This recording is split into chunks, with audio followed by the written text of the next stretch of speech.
Hey guys, what's up? Little Flippy here today, and today we're going to be playing some League of Legends. So today, it's actually in the mid lane. I'm playing Talon, and I take my W level 1. Talon's W is Rake. He throws out 3 little projectiles, as you can see pretty soon, and I'll throw them out, and they deal damage and apply stacks of Talon's passive. 1 on the way there, and since they come back to you, it also applies 1 when it comes back. Talon's passive is Blade's End. Whenever he hits someone with an auto attack or one of his abilities, he applies stacks of a passive. Once you've hit the opponent 3 times, you need to hit them 1 more time, and it will apply heavy bleed to them. And I'm talking like level 2 cheese stuff. Like if you use your Q and then your W and auto attack them and ignite them, you'll probably kill them if you hit them with the back of your W. Also, Nico, I don't know if you just saw there, just randomly flashed and ignited. I don't know if she thought I would kill her at level 1. I can't really do that unless I had my Q. Talon's Q, which I take at level 2, is Noxian Diplomacy. If you are at short range, and I'm talking melee range, you hit him with a short jab that deals a lot of AD. If you're a little bit far away from them and you click with your Q on them, you'll actually leap to them, and that's a lot of your engage tool, other than your ultimate. Really quickly, I just want to talk about the matchup that I am in currently. Nico, who is a poke champion, or really just any ranged champion, is pretty tough for Talon, but you can manage it if you start with your longsword and refillable potion, which is the usual thing, and just sustain through. Very occasionally, you would take a fleet footwork instead of the regular electrocute, and by the way, your average rune page is electrocute, sudden impact, eyeball collection, relentless hunter, and then the secondary is precision with coup de grace and triumph. So yeah, any matchup is really hard, and as you can see, I got first blood with that Talon cheese when I was really low, even from being poked out. I went engaged because I knew I would either die really soon or I would kill her, so I tried to kill her and it didn't end up succeeding. These next couple minutes aren't really interesting. It's just a lot of me almost killing Nico and then backing up, and it's just a lot of backing up. And commenting really quickly on Talon's build, you are going to build a lot of lethality, like Duskblade, Ghostblade, and then Edge of Night, and then you're going to build like Mortal Reminder and stuff, and a Guardian Angel, and it's just, it's a lot of lethality. And, so yeah, it's just a lot of me backing up. And I do want to comment on the Ezreal ADC, who did get a kill down there, and I'm actually hoping to get some Ezreal footage pretty soon for you guys. So as I arrive back in lane, I do notice that Nico is level 6, so I immediately R her, and it's really dirty, but I still do get the kill by just igniting. The Vi does arrive, trying to save her friend, but she doesn't end up doing it, and I just back up again.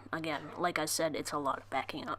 So with my newly bought team mat, which I actually recommend you buy before your Duskblade, which is what I did, and you can finish it as a Ravenous Hydra later on, I do clear the wave, see a roam down bot lane. My team does ping me off, but I proceed anyways, and I get the Lucian to just 1 hit away, and if I would have gotten the next auto attack, he would have been dead, but I do burn his latch, which I think that means the roam was worth. Talon's E is Assassin's Path. He can hop over walls, and for a short, it's actually not that short. For a long duration, he can't jump over that same wall. The wall will turn red when you initially jump over it, and then orange, and then yellow, and then the color will go away, meaning you can hop over it. Talon's ultimate is Shadow Assault.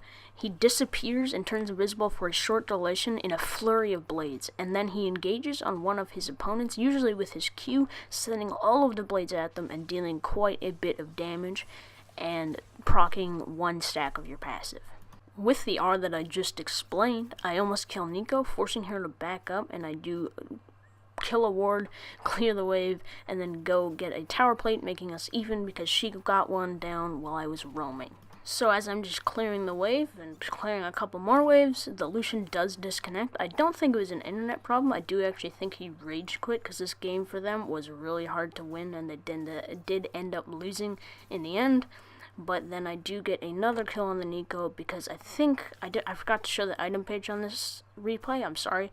But I think I have Duskblade at this point, so my burst is actually a lot better than it was before, and I do get, like I said, another kill on the Nico. Sorry that you guys can't quite see the minimap on this one, that's my bad. Hope to let you see that in the next video, but the Vi, who just killed the Master Yi, is a little bit caught out, and the Lux tries to cover for her, but does end up getting hooked by the Thresh, so we go in. I almost get the kill, the Ezreal almost gets the kill, but then I press Tiamat for another easy kill. we do get the dragon, and the Thresh and the Master Yi do go mid lane, and I know that the laning phase is over for Thresh, but he did go roaming quite a few times this game, which is really good, and I know it's the Master Yi's job to go run around places, but what I should have done more, and what my team did very well, is starting to roam around the map, and the effect of roaming is to try and get kills or summoner spells to help out the other lane as well as your own lane, but you do want to be careful while you roam, because the enemy mid laner could get tower plates. And mid laners aren't the only one who can roam. Most of the time supports do as well. But it's just the most common for mid lane because they have the most access to the lanes. Immediately when I come back to lane, I know that the Nico is really far out before where he should be. She misses her flash. She should have tried to flash over the wall, but it's a super quick kill because I have so fed right now and I have so much lethality. And I do just get another kill. So yeah, what that Nico should have done is just maybe not push up to the turret when she didn't know where I was and like where the Thresh was or wherever. And she should have flashed over the wall if she was going to push up like that. So my ward comes out, so when Vi comes in for a gank, I actually don't notice her. I briefly see her trying to do, but I don't really have any time to react. So she does ult me immediately, and I flash away. She does flash after me for some reason. Maybe she's just not aware the Talon could hop over the wall.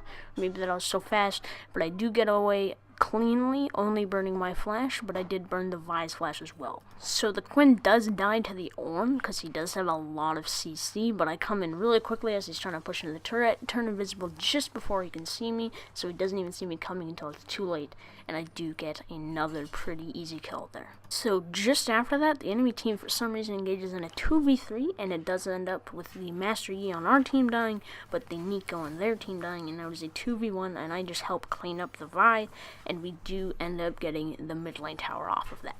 Also, the Ezreal does get caught out by the Lux, but the Thresh does land a pretty god tier hook and gets me another quick kill. So the Vi is trying to sneak a dragon or try and steal it from Master Yi, but I end up making quick work of her, and we do end up getting the dragon after that. Also, the Ezreal does get a quick pick onto the Nico. After that, there wasn't really much else for them to do other than surrender. I'm surprised they didn't surrender 4 with the Lucian disconnecting at all. Anyways, hope you guys enjoyed this video. Don't forget to like, comment, share, and subscribe. And as always, bye-bye!